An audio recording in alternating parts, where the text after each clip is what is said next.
CM Bhajanlal Sharma की मंशा के अनुसार प्रदेश के स्थानीय उत्पादों को बढ़ावा देने के लिए ओडीओपी 2024 में 2 महत्वपूर्ण संशोधन किए गए हैं। अब ओडीओपी उत्पाद से जुड़े उद्यमों को विस्तार पर भी मार्जिन मनी अनुदान दिया जाएगा।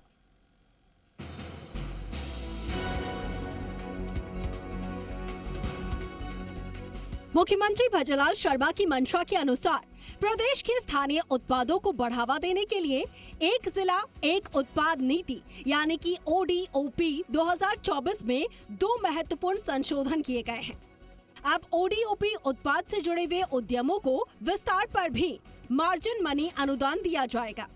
साथ ही निजी संस्थानों के माध्यम से तकनीकी अपग्रेडेशन कर सकेंगे। इसके लिए उद्योग एवं वाणिज्यिक विभाग द्वारा अधिसूचना जारी कर दी गई है।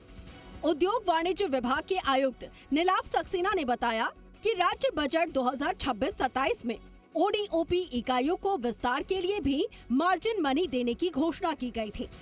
अब इस संशोधन से विस्तार करने वाले सूक्ष्म इकाइयों को 20 लाख रुपए और लघु श्रेणी इकाइयों को 15 लाख रुपए तक का मार्जिन मनी अनुदान मिल सकेगा। इसके लिए 15 करोड़ रुपए के अतिरिक्त बजट का भी प्रावधान किया गया है। ओडीओपी नीति में बदलाव। राज्य बजट 2026-27 में ओडीओपी इकाइयों को विस्तार के लिए मार्जिन मनी देने की घोषणा की गई है। अब संशोधन से विस्तार करने वाली सूक्ष्म इकाइयों को 20 लाख रुपए और लघु श्रेणी इकाइयों को 15 लाख रुपए का मार्जिन मनी अनुदान। इसके लिए 15 करोड़ रुपए के अतिरिक्त बजट का भी प्रावधान किया गया है। ओडीओपी इकाइयां नवीनतम तकनीक और मशीनें आसानी से ले सकेंगे। कम ऊर्जा खपत के साथ गुणवत्तापूर्ण उत्पादन हो सकेगा। प्रदेश के 5 जिलों में कुल 18 करोड़ 19 लाख रुपए की लागत से common facility centre, testing lab और भंडारण के लिए स्वीकृति दी गई है। उद्योग वाणिज्य विभाग के आयुक्त नीलाभ सक्सेना ने बताया कि विभाग द्वारा ओडीओपी नीति के माध्यम से अधिक इकाइयों को लाभान्वित करके उत्पादों को मजबूती देने का कार्य किया जा रहा है, ताकि स्थानीय स्तर पर रोजगार के नए अवसर सृजित हो सके।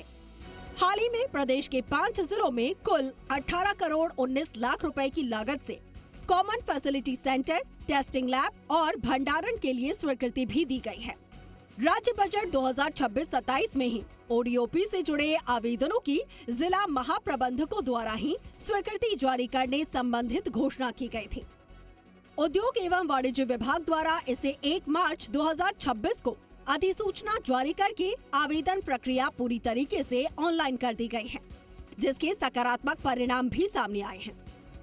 आवेदन ऑनलाइन करने के बाद 1 फरवरी 2026 से अब तक प्राप्त 350 आवेदनों की स्वीकृति में पहले की तुलना में अब काफी कम समय लग रहा है।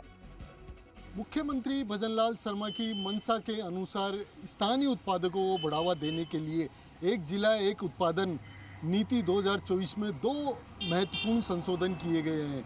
राज्य बजट 2026-27 में इकाइयों के विस्तार के लिए मार्जिन मनी की घोषणा की गई है, जिसमें सूक्ष्म इकाइयों के लिए 15 लाख रुपए और लघु श्रेणी इकाइयों के लिए 20 लाख रुपए मार्जिन मनी दिया जाएगा। इसके लिए 15 करोड़ रुपए का अतिरिक्त बजट भी अनुदान दिया जाएगा। कैमरा पर्सन संजय कुमरे के साथ दामोदर प्रसाद, जी मीडिया जयपुर।